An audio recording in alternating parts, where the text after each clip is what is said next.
aún. Entonces vamos a continuar con el ciclo de patología ocular, con las estructuras que quedaron pendientes de esta mañana, del globo ocular, el vitrio, la retina y el nervio óptico.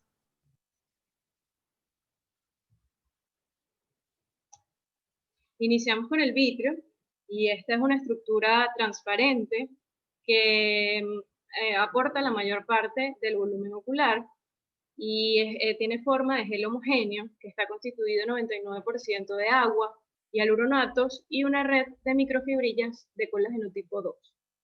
En la corteza expresa mayor consistencia y, en el centro el gel se torna más fluido. Tiene una fuerte adhesión con la retina. Dígame. No, nada, Mari, yo creo que sigue. Continúo. Ok, tiene una fuerte adhesión con la retina y en muchas ocasiones patológicas o en muchas enfermedades que se presentan, esta suele ser la patogenia de desgarros, de desprendimientos de retina y de la formación de agujeros retinianos y maculares. La célula estructura base de este tejido es el hialocito, el cual tiene un retículo endoplasmático liso y un aparato de Golgi bien desarrollado y expresa también en su citoplasma en numerosos fagolisosomas.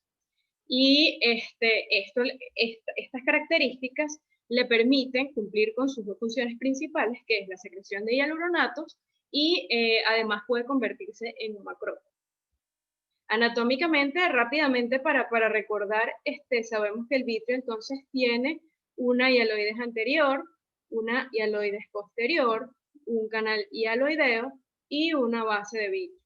En la hialoides anterior y posterior se describe que obviamente tiene mayor consistencia, como ya lo había mencionado, y entonces hay mayor condensación allí de fibras de colágeno.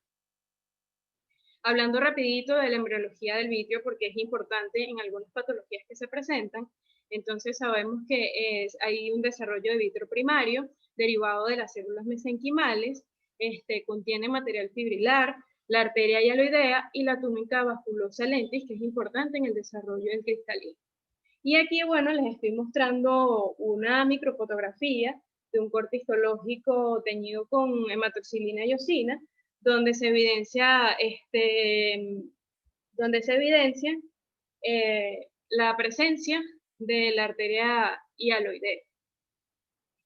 El vitrio secundario se inicia a la 9ª semana de gestación y se inicia posterior a la atrofia del vitrio primario y como que digamos el límite de demarcación es que se forma el canal hialoideo dada la involución de los vasos hialoideos.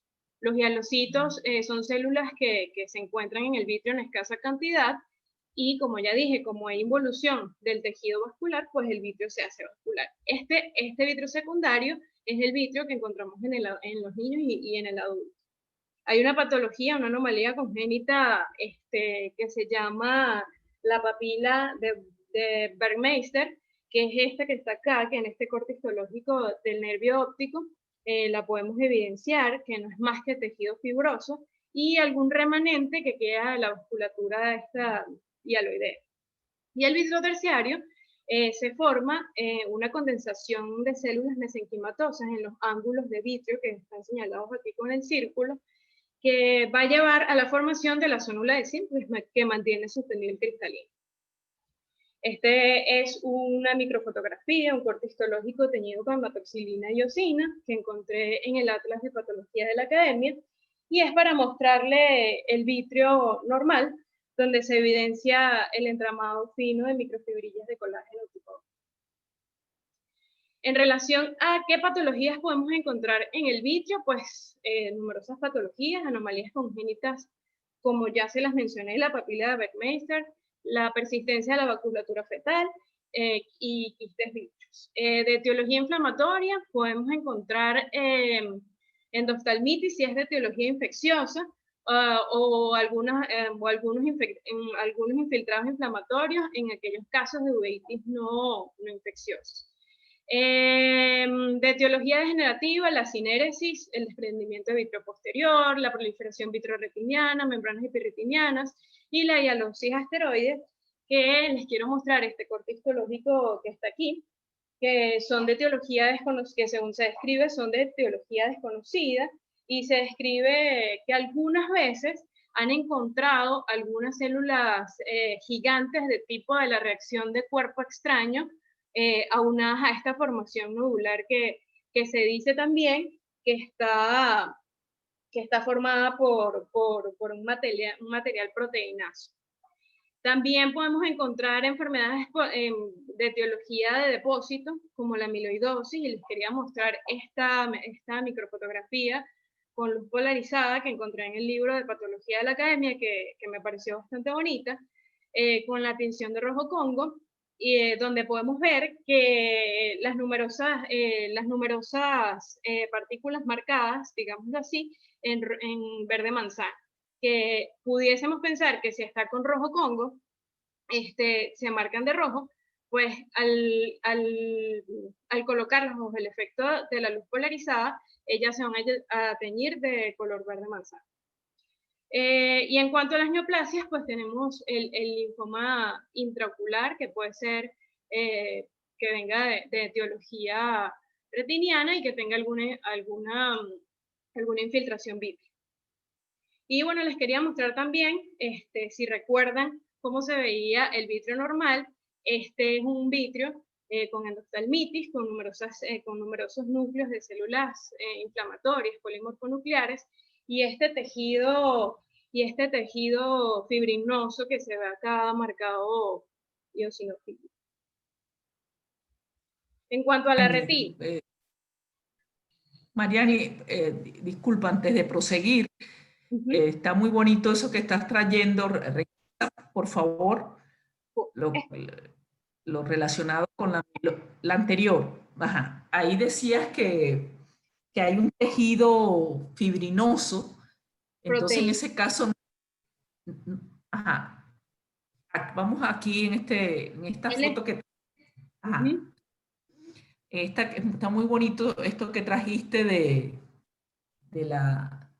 esta fotomicrografía que está coloreado el vitrio con la coloración de rojo Congo.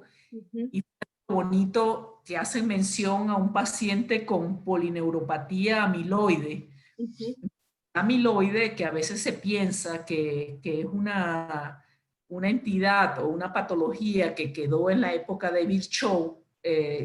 Hay que tenerla presente, y ustedes me comentaban que mucha frecuencia lo asocian a diferentes enfermedades y hacen mención en las separatas y en lo que leen.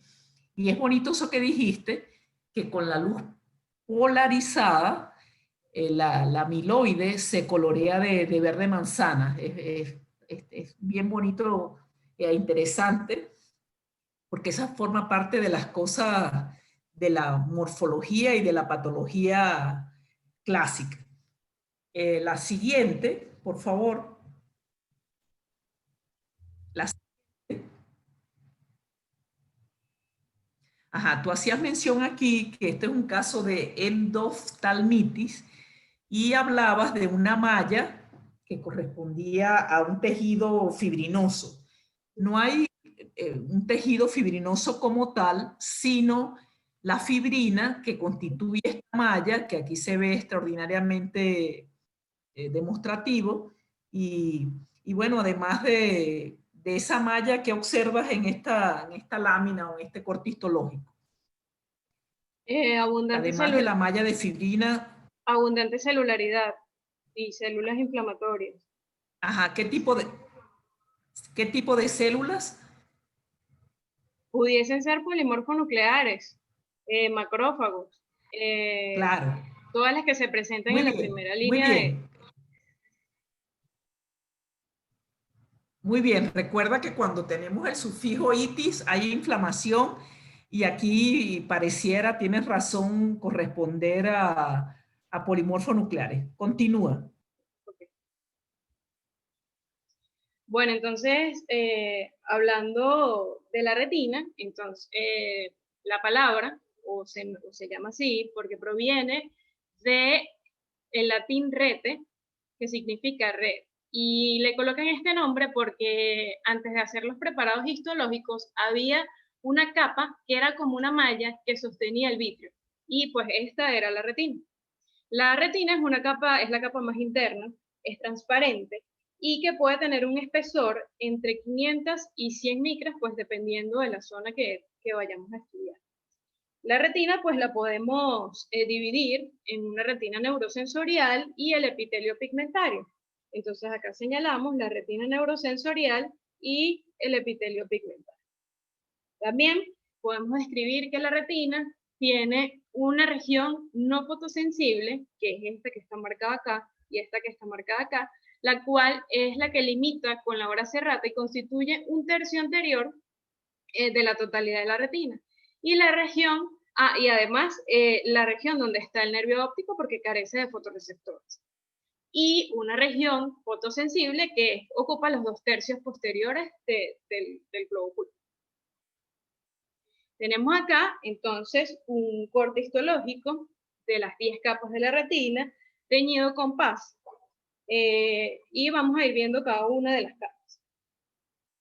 Tenemos acá primero la flechita, la que dice LPR, la capa de fotorreceptores, la membrana limitante externa, la capa nuclear externa, la capa plexiforme externa, la capa nuclear interna, la capa plexiforme interna, la capa de células ganglionares, la capa de fibras nerviosas y la membrana limitante interna.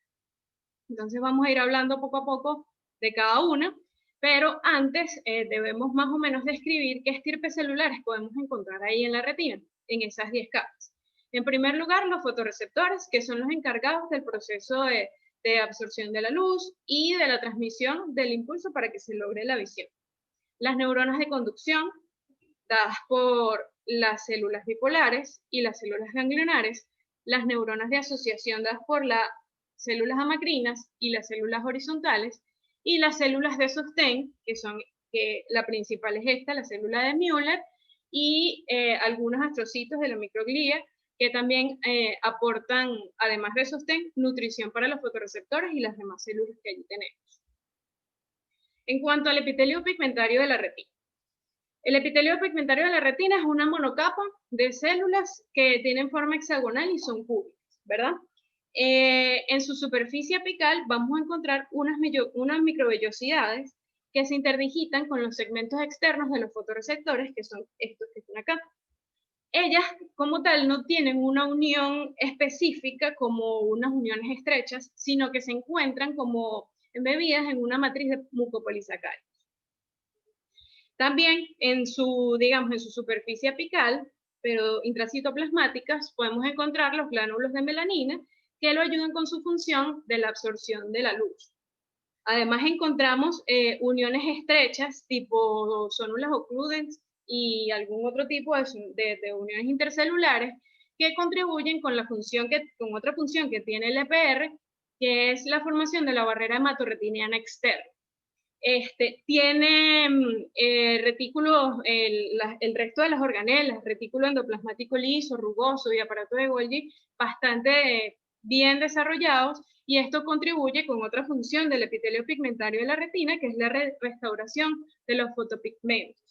El núcleo es redondeado y se encuentra más hacia la parte basal de la célula, y además su lámina, o sea, su membrana basal está representada por la membrana de Bruch. Otra cosa importante es la presencia de los fagosomas, que es allí donde se albergan los desechos de los segmentos externos de los fotorreceptores. Hablando muy corto de la membrana de Bruch, porque es una estructura importante, entonces se forma por la fusión de la lámina basal del EPR y la coriocapilaris, va desde el margen de la cabeza del disco óptico a la hora serrata y tiene 5 capas. Desde la más interna a la más externa, está formada por la lámina basal del epitelio pigmentario de la retina, tiene una zona colagenosa interna, una banda de fibras elásticas y una zona colagenosa externa, además de la lámina basal de la coriocapilaris.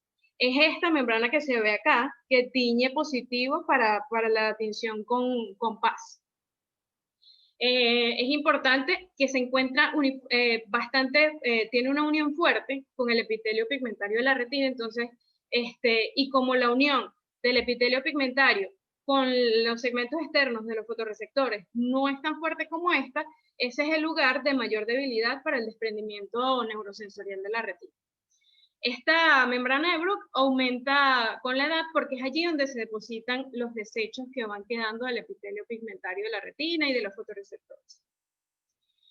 En cuanto a la capa de fotorreceptores, pues encontré esta tinción con parafenilendiamina, que yo no la había escuchado en el libro de Geneser, y la quise colocar porque se ve bastante chévere, o sea, bastante linda, la forma de los segmentos externos, de los conos y de los bastones, como pueden observar acá. Entonces, los conos y los bastones, los fotorreceptores en general, son células sensibles a la luz, que nos permiten la visión fotópica y escotópica, y en ellas se inicia el proceso de la fototransducción.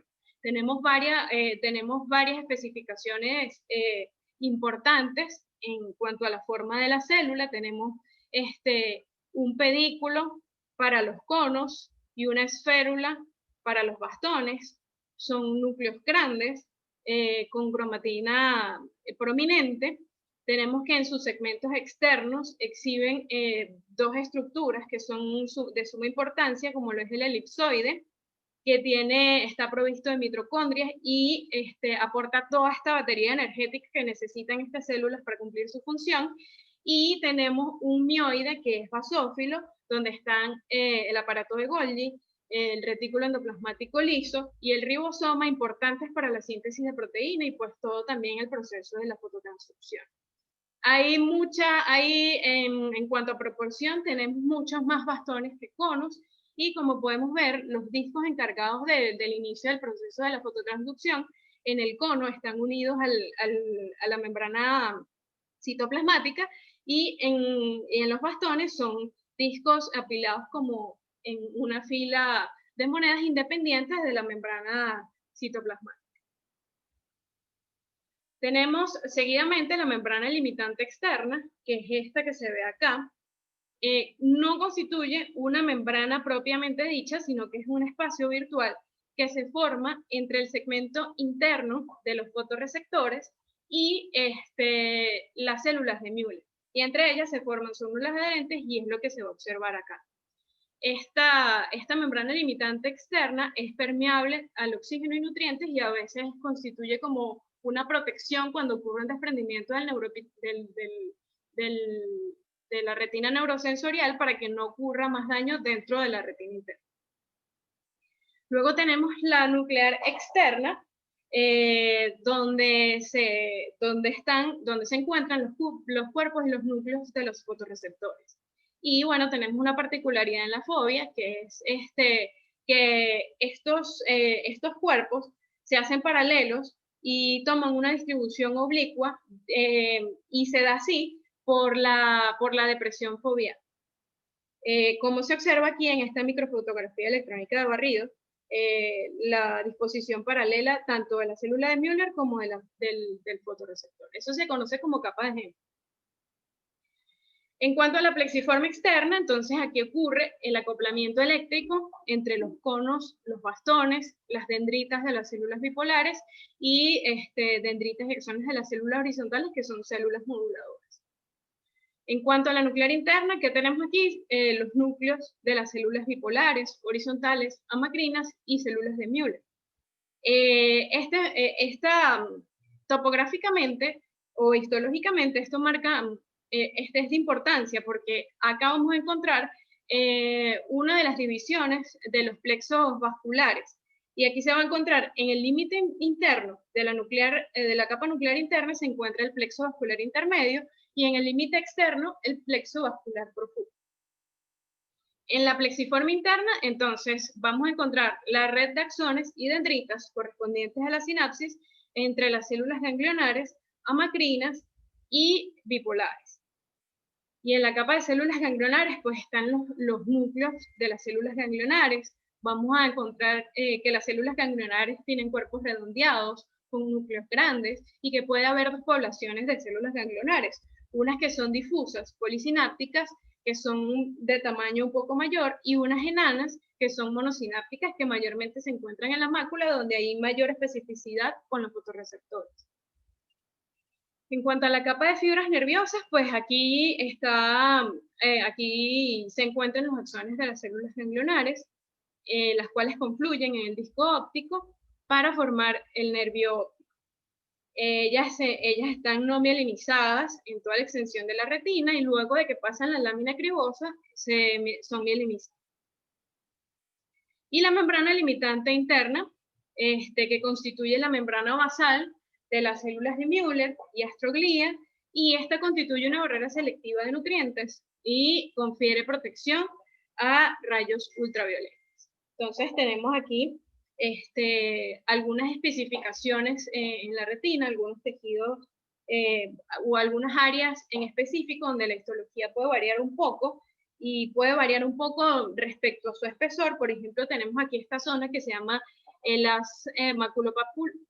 maculopapilar, donde vemos cómo hay un aumento del espesor en los núcleos o en la capa de los núcleos de células ganglionares. La mácula, que es un área que tiene, que se encuentra entre las arcadas temporales, y se denomina de esta manera porque viene de una mancha lútea, y es que allí, en esta parte de la retina, hay un aumento del pigmento luteína y zeaxantina, tanto en las células ganglionares como en las células bipolares, y por eso tiene ese aspecto. Vemos aquí la fobia como un área de la retina donde ocurre una depresión, y histológicamente aquí se evidencia el aumento de la capa nuclear externa y de los fotorreceptores, que básicamente es la única capa histológicamente que vamos a observar allí. Y esto es porque la fobia constituye el área de mejor visión. Es importante recordar cómo se irriga la retina, puesto porque esto va a ser el asiento de otras patologías como que atacan directamente el órgano de la microvasculatura. La irrigación retiniana es dicotómica, o sea, viene de dos lugares: la circulación retiniana y de la circulación coroidea. Entonces, la circulación retiniana, dada por la arteria central de la retina, irriga 2/3 internos de esas 10 capas que le mostré.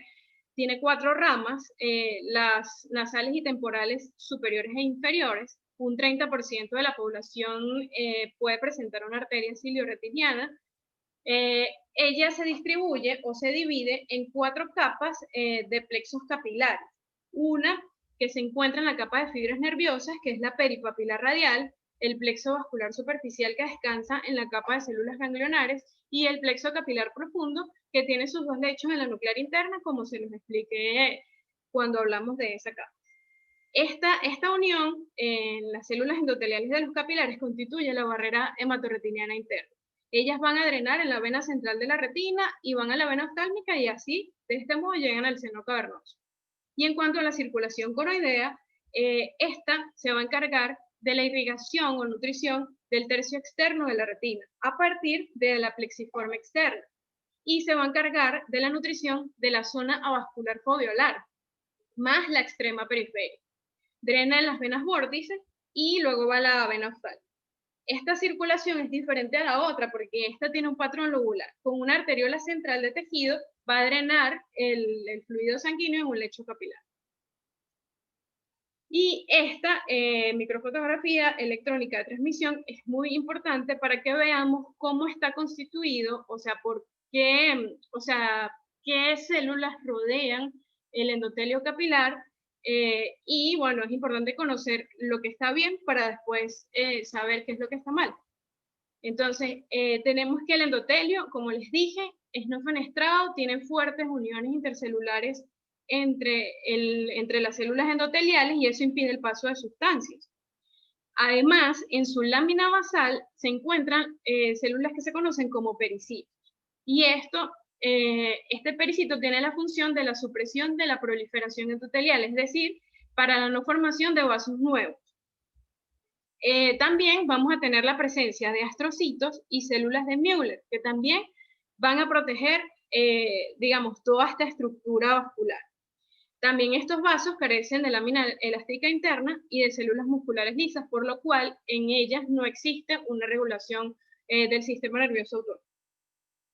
En cuanto a la retina y la patología ocular, podemos encontrar muchísimas patologías, y en cuanto a anomalías congénitas, podemos ver en el albinismo cómo hay una disminución de la melanina en ese epitelio pigmentario de la retina, fibras nerviosas mielinizadas.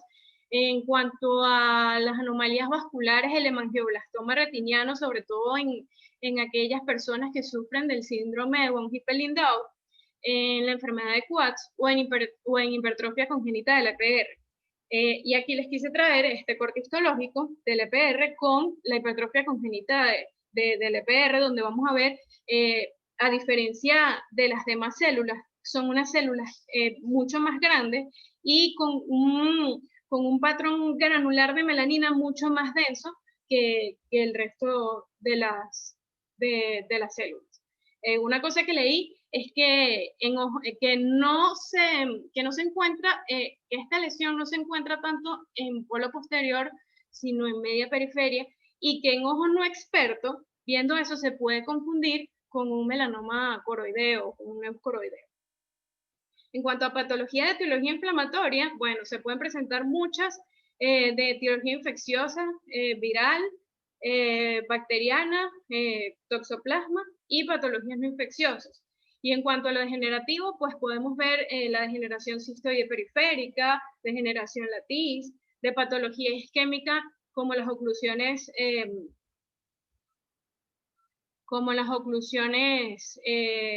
los vasos sanguíneos, la degeneración macular asociada a la edad, distrofias difusas de conos y bastones o la distrofia de Stargardt, y neoplasias como retinoblastoma, retinocitoma, medulloepitelioma, adenomas y adenocarcinomas de EPR, entre otros. Rápidamente, hablando del nervio óptico, pues sabemos que el nervio óptico se forma por la confluencia de las fibras nerviosas provenientes de las células ganglionares. Tenemos que su porción intraocular tiene el disco óptico, que es lo que vemos cuando hacemos la fundoscopía, que es de color rosado, que mide de 1.6 a 1.8 milímetros. La porción prelaminar, donde esas fibras se encuentran con una red de astrocitos y se hacen fasciculosas como se ven acá. La porción laminar, donde se encuentra estos haces de fibras nerviosas, se encuentran con 10 láminas de tejido conectivo proveniente de esclera, que es esta imagen que se ve por acá en la punta de la flecha, y en la porción retrolaminar ocurre la mielinización por oligodendrocitos, y además aquí vamos a encontrar la presencia de las meninges, como lo es la pía madre, la aracnoides y la dura madre, que se ve acá en este corte histológico. Otras porciones, la intraorbitaria, que es la que atraviesa el cono muscular, la intracanalicular, que continúa en el canal óptico, y la porción intracraneal, que termina en el quiasma óptico. En cuanto a la patología ocular relacionada con el nervio óptico, tenemos pues anomalías congénitas como la hipoplasia del nervio óptico, la papila en forma de Morning Glory y el coloboma de nervio óptico. En cuanto a la inflamatoria, también puede haber infecciosas como la criptococosis del disco óptico, no infecciosas como la arteritis de células gigantes y la sarcoidosis, degenerativa como atrofia óptica y druses de nervio óptico, que es este corte histológico teñido aquí con hematoxilina y eosina, que les quise traer cómo se ven. Normalmente son prelaminares y se forma pudiese ser esta formación como una microcavidad que tiene aquí unas zonas basofílicas de microcalcificación. Y las neoplásicas, el melanocitoma, el glioma y el meningioma, que estaremos hablando en clases posteriores de esto. Estos fueron los textos consultados y bueno, muchas gracias.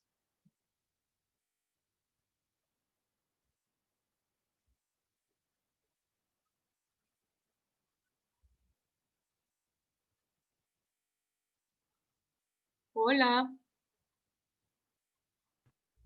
Hola, Mariani, antes de emitir mi juicio, quisiera alguno de los compañeros, si tiene alguna pregunta, alguna inquietud, sobre todo los amantes de la retina, retinólogos y no retinólogos, por favor, alguna acotación, alguna inquietud, alguna pregunta que tengan sobre tu seminario. Hola, ¿me escuchan? Sí. Hola, sí. Bueno, yo quería hacer una acotación con respecto a los vasos sanguíneos en la retina, que es interesante cómo al perder ellos esa membrana elástica y la capa muscular, por eso es que le decimos a los vasos sanguíneos que están en la retina arteriolas y no arterias, igual a las venas, son vénulas y no venas. Esas características histológicas las diferencian. Igual que los pericitos, que tienen esta función de tener propiedades contráctiles y también jugar un papel en la autorregulación del flujo sanguíneo en la retina. Muy buena esa acotación en relación para diferenciarlo con respecto a las arterias y venas de mediano tamaño. Entonces yo quería preguntar en este momento si los pericitos están encargados de la supresión de la proliferación endotelial. Una pregunta curiosa que tengo, pudiera, por ejemplo, en la retinopatía diabética, estar alterada esta función de los pericitos. Por Sí, supuesto. se ha escrito que En están la alterados los retinopatía pericitos. diabética, la hipertensiva, lo primero que se afecta es la función de los pericitos. Y también la astroglía y las células de Müller, que también forman parte de esta estructura. Pues. Muy bien, entonces los pericitos tienen una función importante. ¿Alguna otra inquietud o alguna otra pregunta?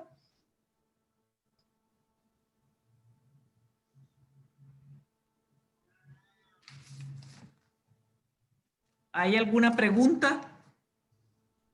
Creo que no.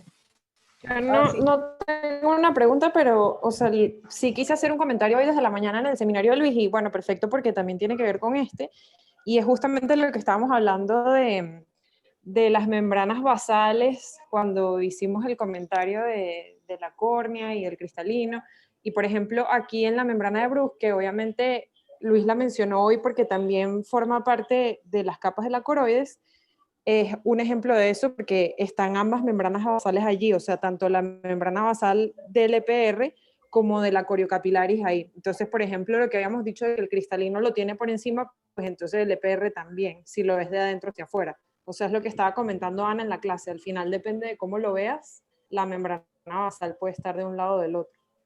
Yo quería si alguien más tiene alguna inquietud o acotación, quería preguntarte, Mariani, cuando hiciste mencionaste las anomalías congénitas en la retina, mencionaste el hemangioblastoma. Entonces, Sí. ¿es una anomalía congénita o es una verdadera neoplasia, es un amartoma? Me llama la atención que lo leí como parte con esa nomenclatura. Ok, la escucho. Ajá, como esa nomenclatura no me luce como una anomalía congénita. A lo mejor sí lo es, pero lo desconozco. Primera vez que veo esa denominación para formar parte de una anomalía congénita.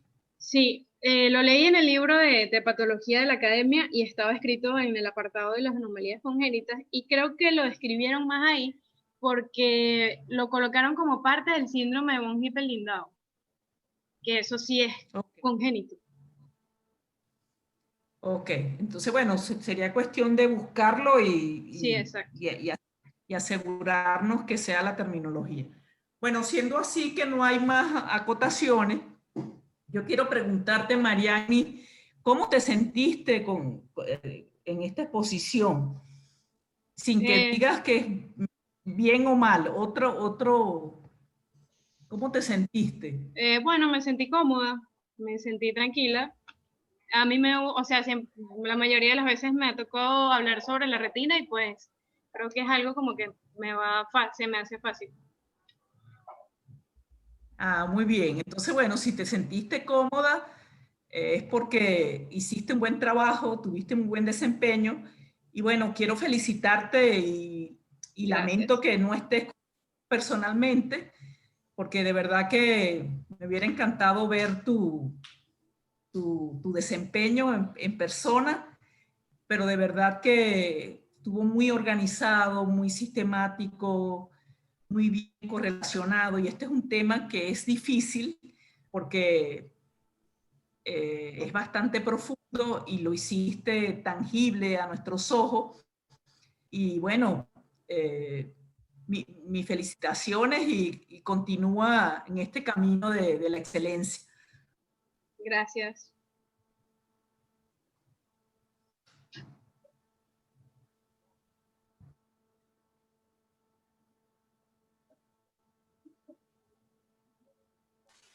Bueno, yo creo que nada, con ese entonces mañana que vamos a tener, ya se va a cerrar, queda menos un minuto, la clase a las 7:15 en piso 5. Yo tengo las llaves, yo iré a abrir y bueno, tratar de organizar todo porque iremos viendo, pues yo traté de acomodarlo, pero no sabemos qué tal terminará. Ajá, es importante que yo les envié por el grupo de histopatología ocular, les mandé una tarea, mañana por favor me la entregan en físico, prefiero tenerla en físico. Y bueno, mañana, hoy no hicimos relato cierre de las